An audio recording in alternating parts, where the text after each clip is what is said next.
कल हमसे कोई पूछ रहा था कि क्या वैदिक क्रम इतने आवश्यक हैं, प्रेम लक्षणा भक्ति नहीं चलेगी?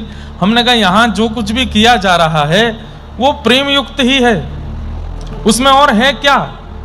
सुबह से शाम तक आपको मौन रहने के लिए इसलिए नहीं बोला जा रहा है कि आप एक दूसरे को दिखाओ कि देखो मैं मौन हूं। मौन रहने का मतलब है मनन चलता रहे चित्त में। मौन रहने का मतलब ठाकुर जी का स्मरण करते रहो। अलम विषय वार्ताया, विषय वार्ता मत करो, भगवत भाव चित्त में चलाते रहो, भगवत स्मरण करते रहो। यहां पर जो नियम दिए गए हैं वो नियम भी इसलिए दिए गए हैं कि उन नियमों से आप भगवत स्मरण ही करते रहो और कुछ करो ही मत, अपने ठाकुर जी का स्मरण करते रहो सुबह से शाम तक। और हम कर ही क्या रहे हैं? कभी कभी ऐसा लगने लगता है कि गंगा जी हम ही तो नहीं है, इतने पवित्रता का अनुभव होता है, ऐसे पवित्र हो गए कि हम कहीं छू देंगे तो वो पवित्र हो जाएगा। त्रिकाल स्नान कर रहे हैं, त्रिकाल संध्या कर रहे हैं, वैदिकों के हाथ से निर्मित प्रसादी पा रहे हैं, गोबर में लेट रहे हैं, मिट्टी में सो रहे हैं।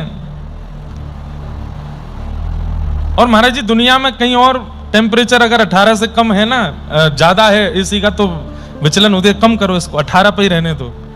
यहां पर गर्मी में भी सुख मिलता है, यहां पसीने में भी सुख मिलता है, धूप में भी आनंद मिलता है।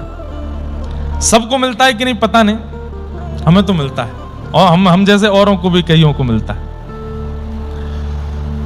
तो बहुत सुख मिल रहा। हमारा तो भैया सबसे अपने परिकर से भी प्रार्थना है और यहां आयुओं से भी प्रार्थना है कि मैं कुछ अनुभव कर पा रहा हूं, इसलिए आपसे कह रहा हूं।